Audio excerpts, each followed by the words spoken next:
Hello again, Twin Humanity people. Hello. Back. Hi. I wasn't directing that to you, but okay. Hey, how you doing? I'm good, mate. How are you? Hey, it's me, Venezuela Button, and I'm here, as usual, with my friend, Vestibule Granular. Bonsoir. And today, we're going down to the wharf. To the No Mans Wharf. To the wharf, where men wear hats with two penises on their heads. Drink beer and throw oil, and sometimes shoot arrows with fire on them. And there are men with overdeveloped forearms. There's lots of water to say that there are people that are presumably drinking. Yeah. And also, you notice that the people that you realise are actually drinking when they're in that tavern that's actually got no beer pumps or anything like that. But they're all passed out. Well, they're just at that table, and it's almost like, I've had a drink now. Don't move. Stay very still. The man might come in. He might think that you're a bison. But I'm not from Australia. We call it a sink over here. It's a joke. It's a gosh darn joke. Oh, wow. So No Mans Wharf is in Australia? No. Okay, then. But no, thank you, everyone, for listening. You're listening to Twin Humanities Season 4, Episode 5, Bro Up 4. Oh, Vestibule. Thanks. I had an opening, but I've lost it now, so you might as well carry on. This is wonderful. In that last episode, where I sounded genuinely shattered because I was from hospital and things like that, I am now almost healed, and hence let the chaos fuel me, wrap around me like a blanket of sunlight. Praise the sun. Praise the sun indeed. You have taken an effigy, a human effigy, you've held it in your hand, you have opened your shirt and smushed it into your bosom. Yeah, fuck you, the Abyss. Fuck you and your dead birth. Abyss don't got shit. Yeah. You don't fuck the Twin Humanities, Abyss. I nearly went into that really quite offensive song, that bitches ain't shit, but... No. Cool. What are we talking about this week? I don't even know. It's No Mans Wharf, isn't it? Because we have brought up No Mans Wharf. We went down to the seaside and... to Pirates Cove. Yeah? Yeah, fuck the seaside. No, this is Pirate Town. What do you think of No Mans Wharf? What do I think of No Mans Wharf? I think No Mans Wharf is one of my favourite levels of the whole game. I agree. And for me, it's... I still have sneaky suspicions that the best of the levels in Dark Souls 2, particularly early on, were Miyazaki's. I'd said this before about Forest of the Fallen Giants, that the way that has its little shortcuts and it sort of keeps weaving back around, and it seems a very Dark Souls level. And No Man's Wharf just has so much character. And also, in tying into Forest of the Fallen Giants, I think it has a fucking brilliant boss at the end of it. Damn right. It has a boss that takes the strategy that you use for everything else and goes, you can't do that to me. I just think it's got loads of character. And I mean, when you're trapped in that quite tiny room with it, there's a degree of... oh my god! When you look at the thing, and then when it pulls out things like the moves like the lean back sort of double stab, and those are really, really cool. And like I say, it looks fantastic. But then there's that moment early on where you go, I'm slowing down. Oh my god, it's filling with water. Stop fighting cautiously, get in there. And I know there's been the criticism of Dark Souls 2 mainly because of the bosses being a little anonymous and them being weak points. I think this and the giant at the end of Forest of the Fallen Giants are probably the best bosses in the game. Ooh, hot sports opinion. I just think that they've got signature move sets and you can learn as you go along, and they're still exciting and unpredictable with the way that they evolve, but they don't seem cheap or crap or kind of they don't particularly seem like a bloke. Yeah, coming back to the point we made last week, it's not just a dude with the sword. It's a big dude. Or it's two dudes smushed together. Two dudes smushed together is cool. I like two dudes smushed together. It's party time on the hotel boat. I'm gonna wrap a rope around your waist and put you back to back. Now tell each other your secrets. You hold this mace. You hold these swords. Blindfold. So are you saying that the Flexile Sentry is a result of like a sleepover gone wrong? Yeah, it's party time. It's like a person that's tied to my back. Could you imagine if someone took a long balloon and mixed it with a conker? Reality! The Ibiza boat party was going really well until the curse set in. These baguettes have gone wrong. Look at my knives. They've got erections. I'm not holding a plastic knife anymore. Here's a man. Switch the taps on. Anyway, rolling it right back. Whittling back, because we didn't get to the wharf initially, did we, when we first jumped in? We've got to get there first, haven't we? There's that little short section between Hade and the wharf that's like a kind of a sewery bit, isn't there? I like it. I like it. You've got more of the Hade Knights. Not the Hade Knights, sorry, the Stone Knights. Are they called Hade? No, they're not Hade Knights. They're Stone Knights, aren't they? I think so. Yeah, big old bastards. And it funnels them into places you haven't really fought them before. Like also, it funnels them into small areas because you I don't mean like, oh no, there's a Stone Knight crammed up my ass. Oh no, my beautiful little jewel, how will I help again? It's fucking Winnie the Pooh stuck in a door. But yeah, I like that you've gone from those big open areas where you can use properly circle around them, and even though there's the jagged pathways of Hade's Tire of Flames, there's less room to move around. I wouldn't say it's ever particularly uncomfortable, but I think the low ceilings and the initial panic of the first, a shield with legs towards you, covering up the entire corridor, a shield with legs. Yeah, and in many ways, you've kind of figured out how to get past them at this point, but there's still that initial I don't know, entrapment of the surroundings and wondering what they're hiding. What is Heidi hiding? Tell us, you big stone goof. But these guys are, I find, a little bit exploitable.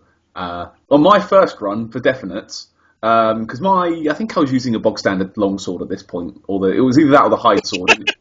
Hello, I am Jonathan Munston, and I run Toilet Emporium, and I introduced bog standard. That's a wonderful sword. It's not a brilliant sword, but with the bog standard, that comes into play. That's past. That's international law. Now, if you're going higher than that, well, take upon the handles of the crosspiece, one can place a toilet roll. Yeah, going above bog standard, you're going to bathroom brilliance. Elegant luxury festival toilets.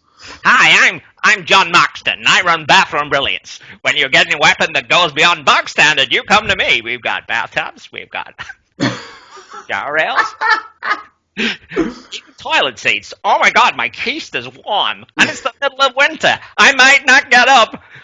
Have I got a paper? I can't feel my legs. I'm dying on the floor. Marjorie! You cold? Oh, that was like a flashback. I don't know where I thought, yeah, no, let's put Marjorie back in a box for now. Marjorie needs to come out every now and then. Marjorie, back in your box, Marjorie. But yeah, I found these guys really, really exploitable because there's these little tiny doorways where you can just stand in them, stand back, and kind of just run out, poke them, and run back in, and they can't do shit. And that's how I dealt with them the first time because I'm a massive, massive coward. Now, you see, every time I go down the sort of after this, I'll be like, "Hold me closer, tiny doorway." But you do feel like, like a mouse stabbing at the ankles of a human. Mm-hmm. Like, yeah, it's not that big size comparison. You'd be looking at a pretty fucking big mouse, wouldn't you, in a normal house? But it's not anymore. Like now, I've got the skills and the knowledge that I can, sort of bait them out into the open, just get up their arse and go boom, boom, boom, job done. I think it successfully, if these sections do anything, it successfully leads you into the point where you get to when the wharf just expands and suddenly you're still inside, but there's just a huge expanse. Sorry. Oh, don't be rude. I just got an image of fucking Worf from Star Trek, just slowly getting bigger. Seriously. What's happened? Worf's expanding. I just imagine that the wharf has made its money from selling walnut whips just before you get near there. Those cone things. Does America have walnut whips? Tell us in the comments. Yeah. Bated breath. Do you have bated breath? Get back to us. This is important. They probably call them something else, like a Texas Lotus or something. Madonna's boob 1990 chocolate nuts. They call it a curl pie. Never change, Americans. Keep naming things wrong. No, we love you, really. But I like as well that this kind of intermediate bit introduces you to the idea that walking in knee-high water will slow you down. What? What's to snigger with about that? Knee-high water just sounds funny. Knee-high water? It's like the name of an RPG character. Hi, I'm knee-high. Knee-high water. No? Moving on. It introduces you to the fact that you are going to be moving a little bit slower when you up to your waist, which is a good lesson to learn going into the wharf because you spend a lot of your time in knee-high water. And also on the way in, once you've got past all the knee-high water, you meet one of the best NPCs in the game. Lovely, wonderful, horrible monster face Lucatiel. Wow. What do you think about Lucatiel? Do you like Lucatiel? I love Lucatiel, and it was one of our listeners that changed my mind on Lucatiel and on the entire game. Oh, they set they set the process rolling of Lucatiel being more than just kind of a lady hiding behind a masculine mask and that hat when it was mentioned that as she goes through the game she's looking for a brother and she's forgetting him and she's forgetting everything, which is part of the curse, even beyond all of the hollowing and you forget yourself and you lose your purpose and you don't know who you are anymore. And when she finds you, it's like she stills and she centers. And this story still remains in my heart as one of the biggest anchors to Dark Souls 2. When it was mentioned that I forget the name of the person, so if you are listening, I do apologize, but the story is very, very important to me. They were saying that their stepfather has dementia, and that the stepfather doesn't remember sort of the times that they spent when they were younger, and this person was like a hero to them, and that changed my perspective of the whole game, because rather than it being Vendrick doing this thing which is completely selfish and maniacal, I saw the curse beyond the normal zombiedom of a kingdom that was losing its memory, losing its identity, and that Vendrick went across the sea to get the presumably the same aspect that creates the golems and the prize. Yeah, and started exploring the human soul and the dragon soul, and even doing tremendous experiments, like terrible experiments to do that, but he was doing it for the greater good. And when you find Vendrick later on, he's a shell of a man. He's just dragging that sword around. And there are people that say that Dark Souls 2 doesn't have a story, or and it was this anchor when it dropped that just led to everything falling into place. Even Navlan, when you meet him, because you meet him in Aldia, You do. And I think, for all intents and purposes, Navlan is Aldia. And there's a couple of schools of thought on that, isn't there, as well? I think that Aldia might be the dragon.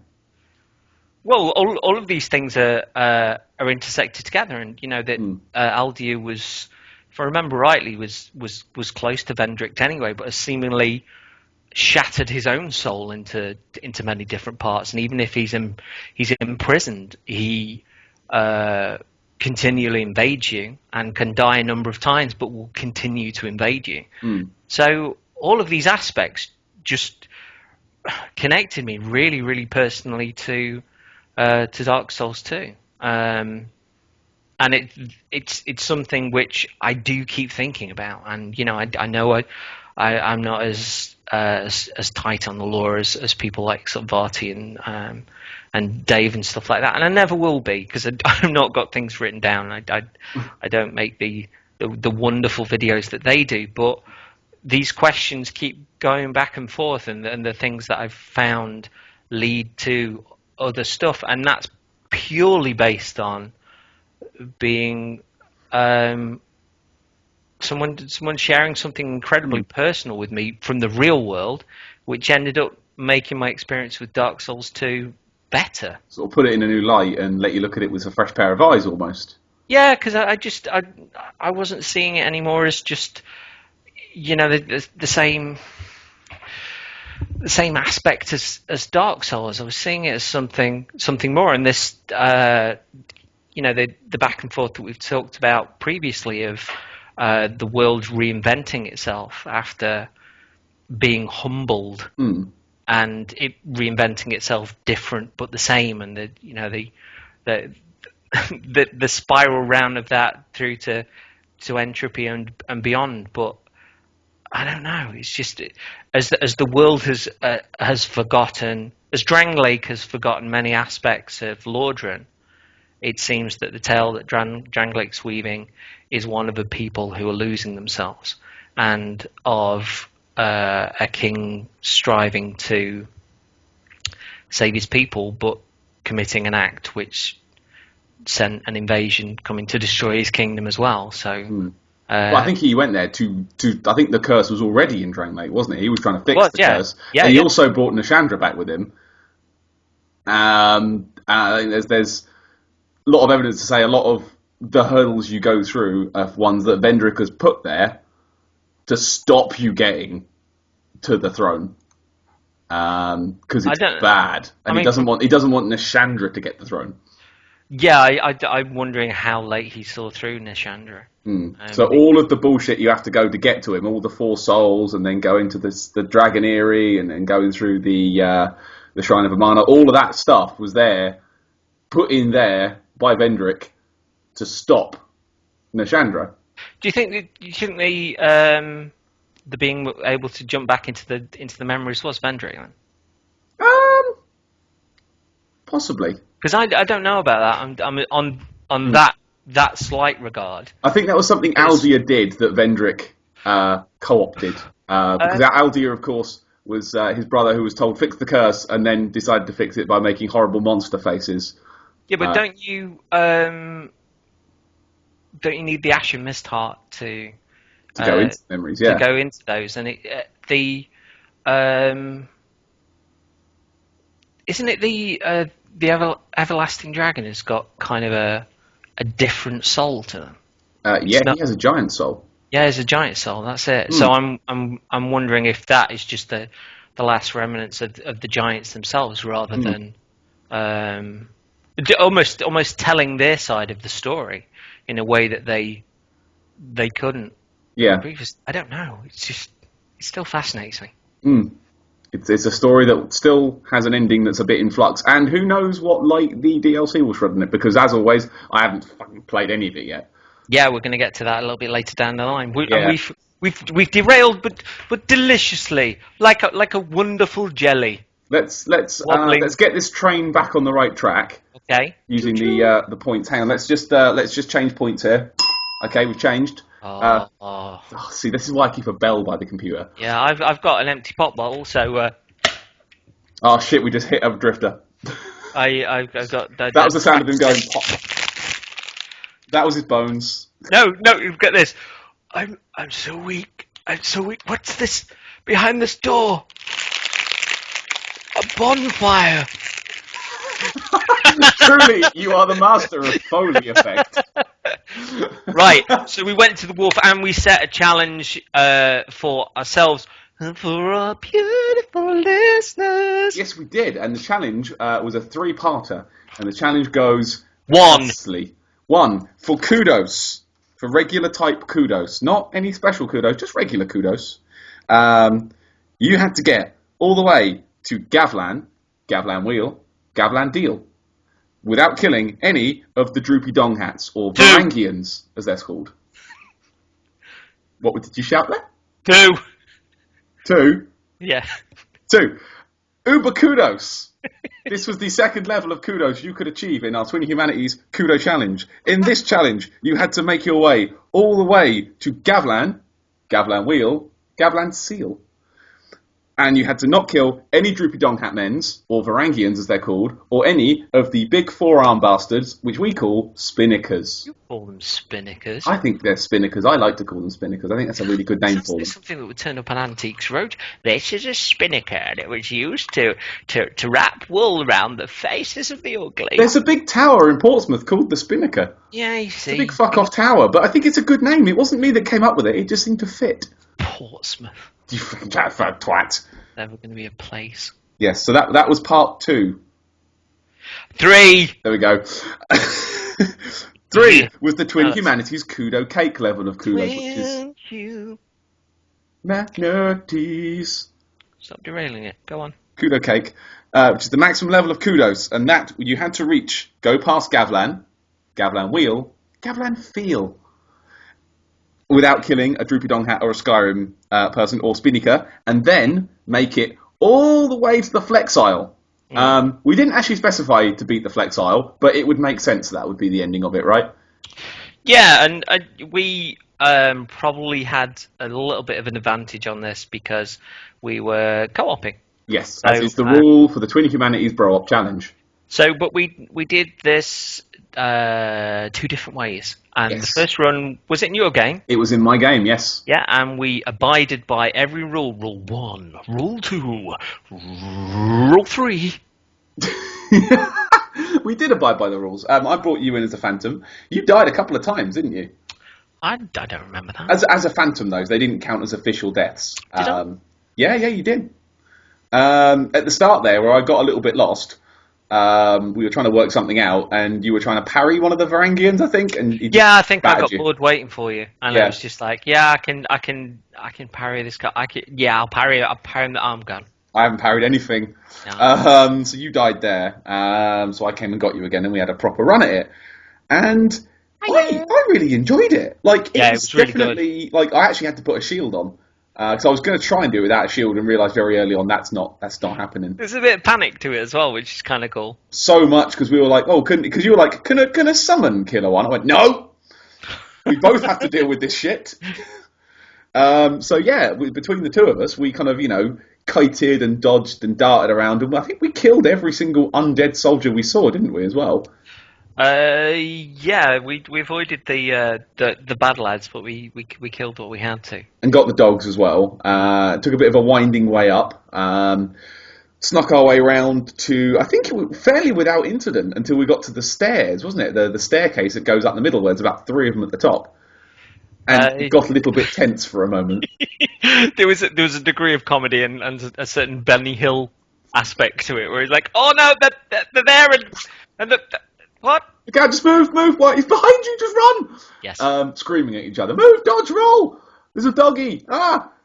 It ended up with us, I think, pelting around that corner where there's another little staircase up when you get to the bit where the Spinnakers and Gavlan are. There's like a little corner you can get to that's kind of safe, and we took a moment there, took a breath. Okay, right. Now what? And then, of course, we have to hit the Spinnakers. Now, I decided to be clever because we decided to not, obviously, we didn't want to fight them. We wanted to run past them. So I, knowing that they fear the light, grabbed a torch. Now, it's very important to note that we did not plug the Pharos Lockstone into the one that turns on the massive light. And we did this for a very careful reason that I didn't tell you at the time. Because when you do that, all of the spinnakers at the top go into the bottom level of Gavlan's house. Which means there's now 3 of those bastards you've got to get around, rather than none. So that's why I decided to not do it. Yeah, so then I knew nothing. I know nothing. You're changing my mind on everything. You're delicious genius, like a buttered crack. See, I don't go into challenges without no prep. I like to know what I'm fighting. So I lit myself a torch. You took up the rear, and we just fucking shit-caned it, didn't we? We did absolutely batter through it, and we had a good laugh with the stuff that we had to run past and the things that we weren't allowed to fight, and it almost changed up the way we approached the level, and it was stupid amounts of fun because of that. Yeah, particularly getting up the bit where we were getting through Gavlan's house to Gavlan, where there are like 4 of them in there. We're like, oh no, where are they? No, just keep rolling. There's a door, take it, roll. There's lots of tight clinching. I think I ran over to Gavlan, started the dialogue, and immediately rolled out of the doorway. The top one. Oh, fuck this, we've done it, right, that's part 1 and 2 done. Keep moving. I saw you flop out shortly afterwards, and we sort of shit-caned it onwards. You could maybe phrase that differently. Then the dumb thing happened. Ran up, I dingled the bell. I went all the way back down, to carry on with the level, and you somehow got stuck and went back to where we came from. Yes. Yeah. So you were running around the bit where I believe the top of the stairs, wasn't it? Was where you ended up. I have a question for you. How the fuck did you end up back there? I don't know. Because I was like, where are you? And you can sort of see over the ledge. There's no way of getting across, but you can sort of look over, and I could see you running around. And why are you there? I think I found a doorway that I hadn't ever walked in before. Oh, good. And I was okay because I did something on the spin round run as well, where I was like, did you get your Esther shard? And you were like, no, it's an Esther shard. And I was like, huh. But then I went back. I decided to open up the shortcut in the wharf there. There's a little. I say a shortcut. It covers off like 30 seconds. But it's a little gate door where the Varangians are. So I ran up the back and opened the door, and the one that was there chased me all the way downstairs. So what I had to do for, let me see, approximately 3 minutes was keep my shield on, which was only a 75% physical block shield, and run in small circles, blocking a Varangian. Because I couldn't kill him, I couldn't do anything to him, I couldn't shake him, so I had to stand there and wait for you. There was a degree of its... I remember sort of going over to one of them and kind of, with my shield up and sort of nudging them back, and trying to run round them and then drag them away from you. But eventually you made it back after I'd gone through about 5 life gems worth of health. And then we had a wonderful moment at the bottom where I was shouting, get a torch! And you were like, I don't have any flame butterflies. Like, it's right fucking there! Yeah, there was that. Look at the shiny thing! It's been a while. I'll give you that. It's been a while. You look at these things and think, it's background decoration. You don't think they serve a purpose, because who needs torches in Dark Souls 2, eh? Lighting engine. Oh, there's a controversy for you, lighting engines and stuff. But we made it, and we sprinted along to the wharf, to the boat. And didn't we realise as we were running down the stairs to get into the boat, the Varangians were following us down those stairs. This is actually on the boat, inside the cabin, running towards the fog door, and they were following us down. So I think we had to run up, sort of kite them back upstairs. Did we get them both on top of the bit where the captain's wheel is? Or did we get them close? No, I think we got them close. Yeah, and then I think it's like, are they far enough away? Okay, go, and just bolt. We just ran for it. And with that, we dodged down the stairs, rolled through the door, and earned ourselves a slice of kudo cake. We did indeed. We earned ourselves so much kudo cake. It was delicious. What flavour was your kudo cake? It was strawberry and banana. That is the kind of kudo cake that I would also have had. What's this? It's like sort of squirty cream. It's like I'm in Goonies, but I've got a cake instead of a mouth. There's a little marzipan solaire on the top. Yes. Don't eat him. Oh. Belly. And then we popped through, and obviously, having earned our cake, we wanted to survive long enough to eat it. So then we had a pop ourselves at our first pop at Flexi. We did, and there was the giggles when we were trying to get to him. It still makes me laugh. Yeah. I've never had a more frantic 10 minutes in Dark Souls. What? Move! Why? I don't know, just run. Comparable to our first escapades in one broing in Anor Londo. Yeah. There were shades of that in there, but oddly, without any of the failure. We did really, really well. But yeah, pumped through the Flexi, which we took out really easy this time, didn't we? Yeah. My dual mace setup is beastly right now. It is beastly. I'd switched to. Well, I was using the katana at this point, wasn't I? And I'd upgraded it to a degree, and I don't know if it was this fight where I'd put dark on it, or if it was the one afterwards. But it was just laying into them, and they were completely obsessed with you. Yeah, they loved me with my no shield. I was just roly boat gently down the stream. You couldn't hit me. Couldn't hit me. So you were just stood behind him, jabbing him in the arse with a glowing black sword, I think, weren't you? Mm-hmm. Yeah, which I believe, if I'm not wrong, broke on the last hit. It did. I think it broke on. Was it in this fight or? It might have been our second run. Yeah. No, it was this fight. Yeah, it broke right at the end, which was lovely. I thought. Delightful moment. But by this point, I was using my dual mace setup, which I'm power stancing. And if you dual stance the maces, power stance them, hitting the L2 button does a little 4-hit combo with them. God, that was good. It uses up all of your stamina bar, but my fuck is it worth it? Ba-dum, ba-dum, ba-dum. Oh, cool. That's a fifth of his health gone in one strike. Brilliant. So yeah, I then grab the pyromancy flame out the chest and toddle off to the Bastille, to the Lost Bastille, as they say on our friend show, the Dark Souls 2, which you should listen to. It's a good show. They call it the Lost Bastille. Which is wrong, but each their own. Steel. Yeah, but then, I do have trouble with Hader, so I can't say anything. It's Hade. I don't know.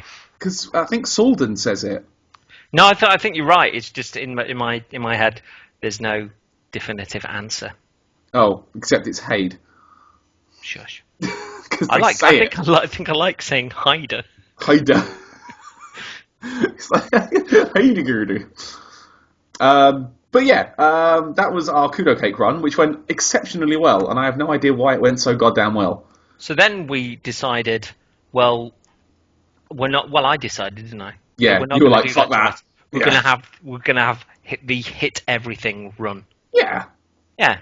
And so we loaded up on our best gear. My outfit. I'm wearing the Targrey set now, or at least the coat, because fuck that guy.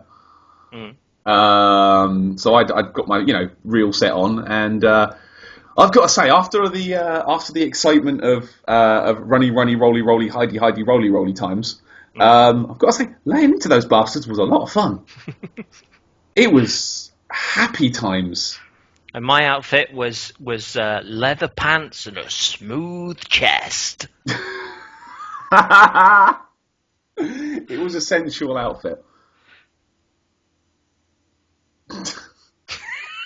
I thought I'd introduce a little uncomfortable silence for you to try and I'm super uncomfortable. I can't even sit straight in my chair right now. I'm super uncomfortable. But yeah, just battering through and just realising just how good my weapons are now compared to what they were like the first time I ran through the area. Oh, are we setting ourselves up for a fall after God, this? We are. Yeah, absolutely. Of course we are. We are setting ourselves up for a super fall, because I know our next challenge is written down in front of me, but I'm not going to say it yet. Okay, because we have things to get through. We got things to get through. Interesting wrinkle when you're in No Mans Wharf. No, you'll like this. Which we found out.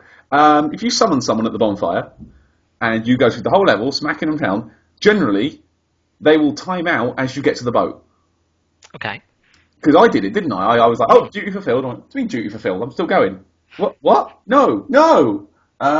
It's a really strange area, because I can't think of any other area where that happens.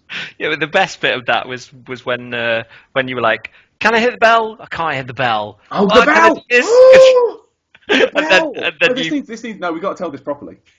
Okay, so on the Angry Run, in CJ's world, where we were running through killing everything, we were running through and we got up to where the bell is, the Dingly Bell. And I ran up to it first. I was there first, and I tried to do it, but I can't do it as a summon. You're not allowed to. So you joined me on there, and promptly rolled off the edge, which I was like, what are you doing? You forgot the bell. You forgot the bell. Stay there. You can shoot it with a bow, by which point you'd rolled off another ledge and you're out of aim. I was like, shit. Yeah, I'm a bit like that, aren't I? Yeah, I was like, are you going to have to go round this again?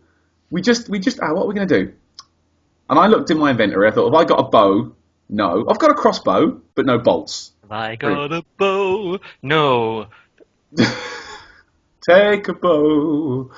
So I decided to get a little bit crazy with it. I thought, what else have I got? What else have I picked up today? And I found a halberd.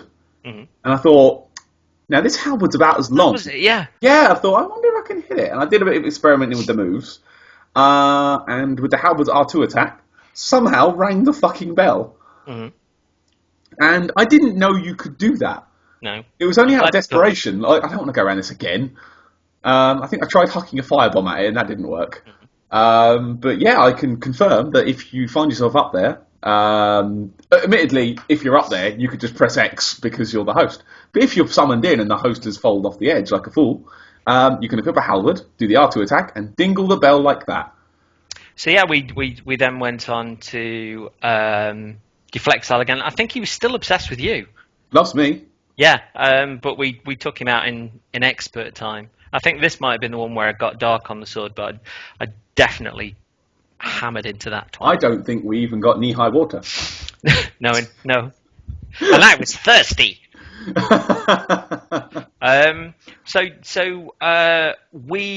So this challenge, and the first person to send us some stuff in was Stoosh.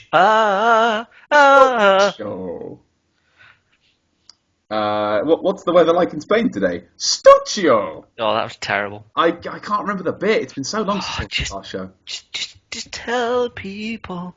Okay. So as always, once again, Stuccio. I say as always. This is only the second time. But Stooch, in the space of maybe a day after we put the podcast out, had his run up already. So top marks. Yes. To Mr. Stooch, well done you. Extra frosting on your cake, sir. The cake to be revealed. To be revealed. Which kind of cake did he get?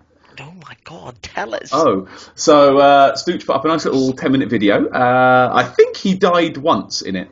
I think he cocked up once and died. But that's the best policy, thank you, Mr. Stooch. Yeah, but on his proper run, absolutely made a joke of it. Once again, made a goddamn joke of our challenges. Just strolled through, like boop-de-boop-de-boop-de-boop, popped on a little shield, was rolling through everything absolutely fine.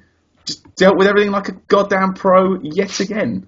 Similarly, was dueling with the, I think, dual maces. And then we got to the boss, he was popping on, I think it was the Drang Lake shield and the big club. I might be wrong, I think that's what he had on.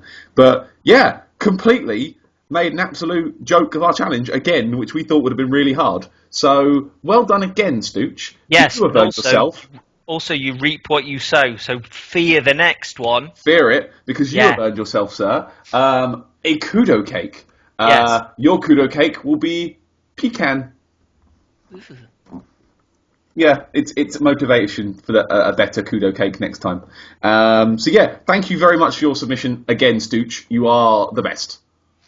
And moving on to the mighty Sean W. Wait, you say that? Is that Sean W? Is that Sean Wu? Sianwu. Sianwu. Sianwu. Sianwu. Say what?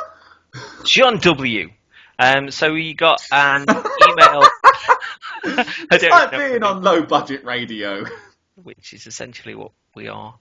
Thank you for listening. Please don't switch off. Sean W. sent us an awesome email where he said, as I mentioned on the YouTubes, thank you, Sean.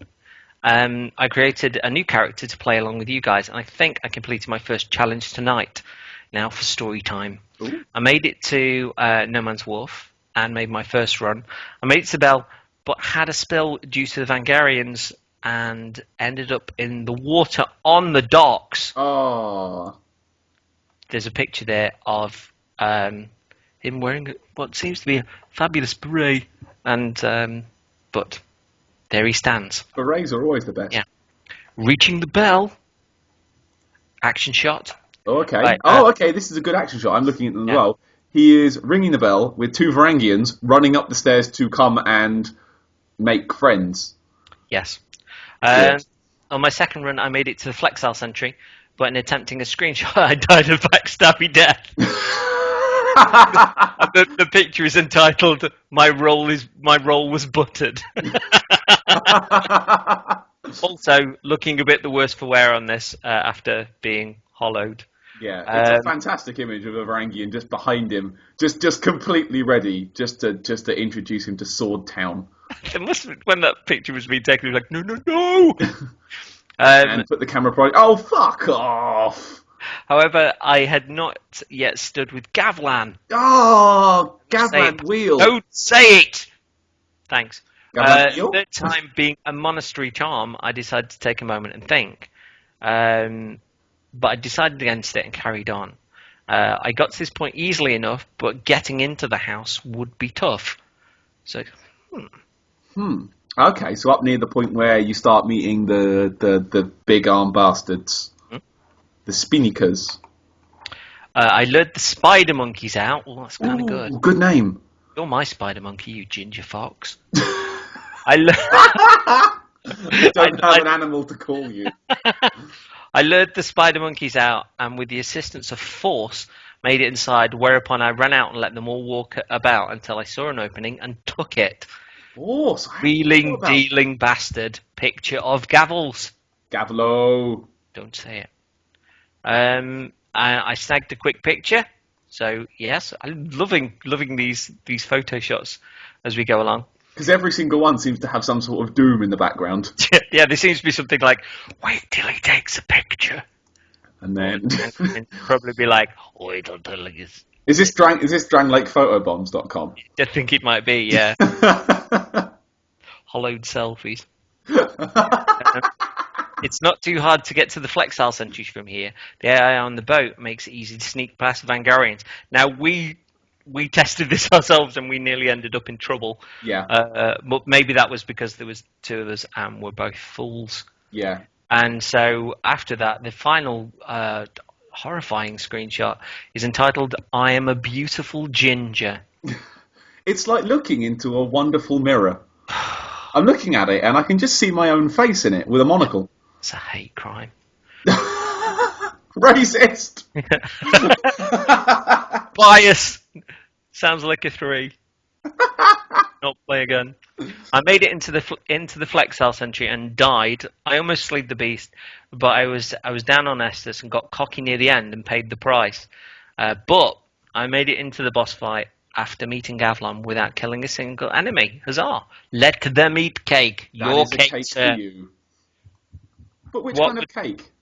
I don't know. I was trying to think of something, a cake with something starting with S in and something starting with W. Strawberry's an easy one, but we can't do that. We've done strawberry. We can't have a strawberry cake. What else ingredient starts with S? Could be filled with soliloquies and wagon wheels. That could work. Starburst. I thought you were going to say the finest brand of coffee available in the high street, but This cafe doesn't start with an S. Does it burn? I think I've killed you. Yeah, my taste buds are having an epileptic fit. Okay, so you earned yourself a Starburst whip cake. No. No? With some wagon wheels. Oh, you fucking poetry bastard. Yeah, that's me. Soliloquy. Do you know I know a big word that means a rubbish poem. Yeah, but do you know who inspires poems? Sean W. Seen the word. And the run that he did. So yeah, thank you both peoples. We're not doing this again. Thank you both peoples for your wonderful submissions to our Kudo Cake challenges. We are going to need to buy more eggs. Yes, but we're also going to set a challenge from the devil. Challenge! Yes, so CJ, why don't you tell the people where we're going next time? Because we'll like the challenge and then we'll do our final thoughts once we've laid out next week's challenge. The gin, she don't like it. Din, din, din, din. Rock the Bastille. Rock the Bastille. It's the Lost Bastille. Yeah. Yeah. So we are going to start from... Which bonfire should we start from? Because we could start from 2, couldn't we? Where shall we start from, Money Bunny? Okay, do you want to start from the one you get through from the Pursuer, or the one you get through from Flexi? Oh, Flexi, definitely. Flexi? Okay, so we're all going to start from Flexi. Flexi Fire, the one on the bridge with the Haidu Knight Sword. The Haidu Knight Sword. Hi, I'm Paddy, and today I'm going to teach you Jengaja Yoga, and we're all going to start from the Flexi. And then we're going to praise the sun. They're going to put your ankles behind your ears and better off than in. We're going to start from the Flexi side. We're going to pound through that way, and we're going to make our way up to the Ruin Sentinels. And upon reaching the Ruin Sentinels, this is where this week's challenge begins. See, there's no 3-step process in this one. This is one and done. 3 steps are in that room. All 3 steps. All 3 steps. Step 1. Step 1. Hang on, wait, because step 1, and I'm not frantically Googling at all, and I'm not buffering for time either. I'm not frantically Googling. Come on. It's all 3 steps, really, isn't it? I'm looking for I can't remember what their name were. I had a bit. Okay, I've got it. Okay.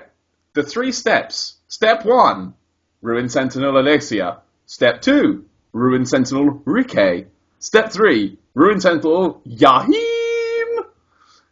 We want you, upon entering the Ruin Sentinel room, not to start fighting Alessia on the platform. No. You're going to pop down to the bottom, and you're going to fight all 3 at once.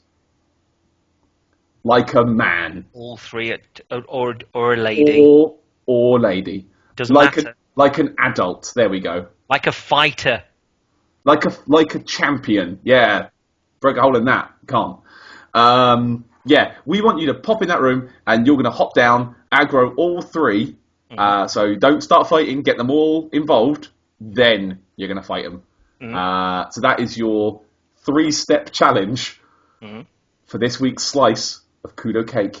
I'm going to add an extra layer of frosting to this cake. Oh. This is CJ's super topping prize. So when you kill the first one, you shout Huey.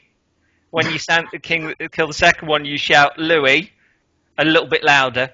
And when you kill the last one, you shout Dewey, a little bit louder again. Even better if there are people in your house or room that are looking at you strangely. Don't tell them anything about this, that it's going to happen, and don't explain to them between Huey, Louie, and Dewey. But when the last one dies, you go, DuckTales, woo! So that's my extra challenge. So nice. This is a tough one. We're going to have trouble, I think, with this one together. Even with our bro help, which does make some of these slightly easier, still going to be a challenge. Shall we let people summon Pilgrim Belclair or not? Yeah. Yeah? Pilgrim Belclair is allowed. People can summon. Yeah. People can summon. We're doing it all bro up, so, you know, we're making the challenges slightly easier on ourselves, aren't we? Yeah. But this one's a bit of a toughie. Yeah, this is going to be a toughie regardless. It's a 3-on-2 or 3-on-3 or who knows, 3-on-1 if you're feeling like a total baller. I'd use the word baller. Yeah.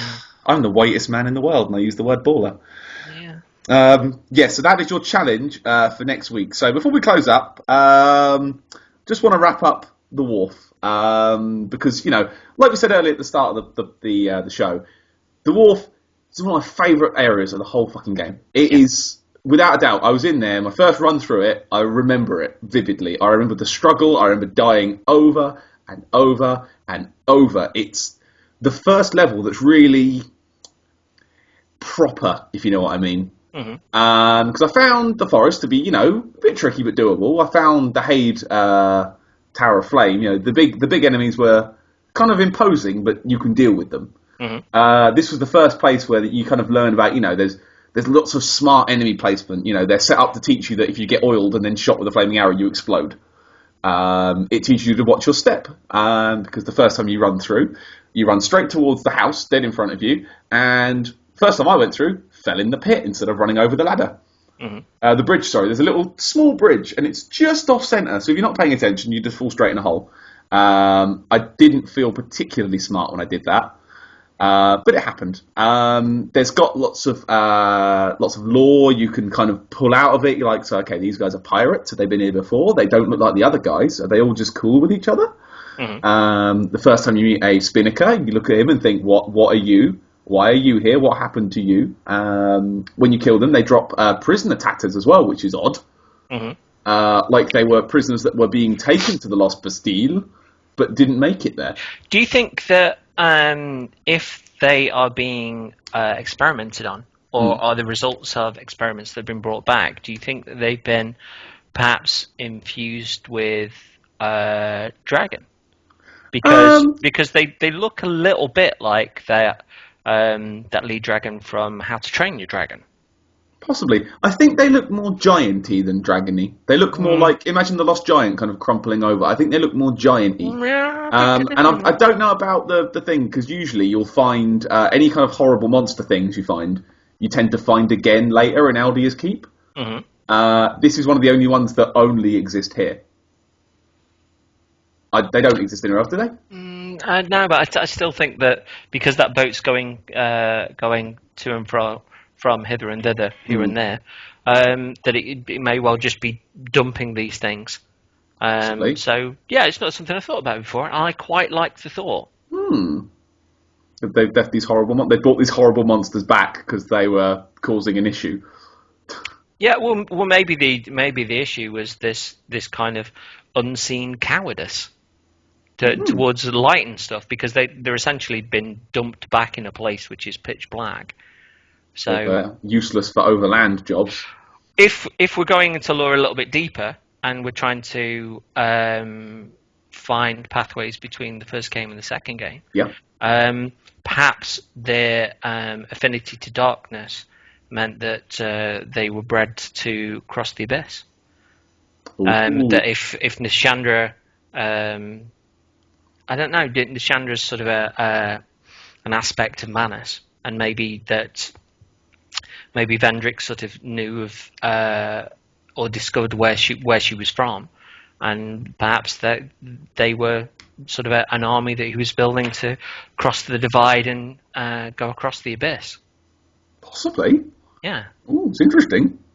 Because you've got the old dragon slayer that's the proper remnant of Lordran. So why not? Maybe that was the first thing that was taken. I don't know. I'm clutching at straws, but it's stuff that I've not really thought of. Yeah, they are a bit of a loose end, aren't they? They don't seem to nicely slot into either any kind of theory. They're kind of their own thing.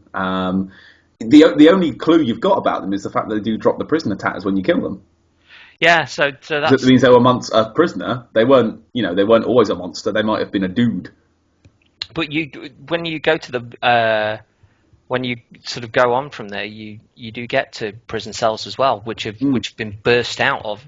In many cases, and you've also got maybe the other side of that is the creatures that populate the underside as well, the sort of moochy green beasties.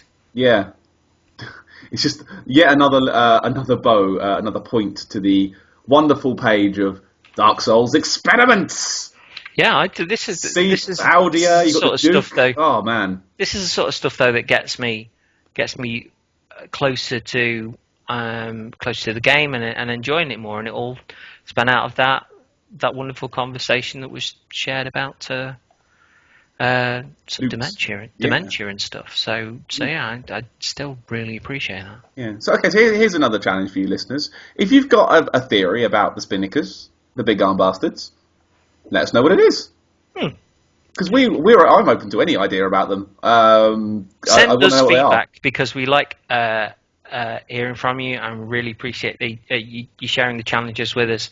Anyway, but if you don't want to share the challenges, just tell us about your thoughts, and we will chat about it. Hey CJ, if someone wants to send us thoughts about a challenge they've completed, or some thoughts about the area, or anything they want to talk about the Spinnaker men, for instance, where would they send that? where would they send it indeed, Patrick? Send it to twinhumanitiespodcast@gmail.com. That's twinhumanitiespodcast@gmail.com. You don't have to put the ding on the end. It will come through without the ding. Yeah. Yeah. So yeah, send them through to us. We will be happy to read those. We want to, because I like hearing from you lot. You write nice words, and I like to read them. Mm-hmm. And we appreciate all the time you take to make our show better with your stuff. Well, the listeners asked for the brought up run, so and let us know if you ask for it, we deliver. Let us know if you're enjoying this, or if you'd like an intermission of guests or something different. We are planning a Bloodborne show, hopefully soon. Yep. Now the alpha's over and done with. Yeah, so we've got stuff planned, but let us know what you think, and guide us with your beautiful hands. They have been forged in lots of soil. Oh, and for those keeping count as well, neither of us died in human form, so we're still on 2-2. Easy. Oh, it's going to be... I can't wait for this death count when we get to the Shrine of Amana. I really can't. Yes, indeed. It's going to be amazing. Listen, listeners, listen. Thanks for listening. Join us again next time. You can reach us on the Twitter, which is Twin Humanities. I'm Coffee Jesus on Twitter with Z, and Paddy Stardust. You've been here before. If you're listening for the first time, thanks for finding us. Bye. Bye.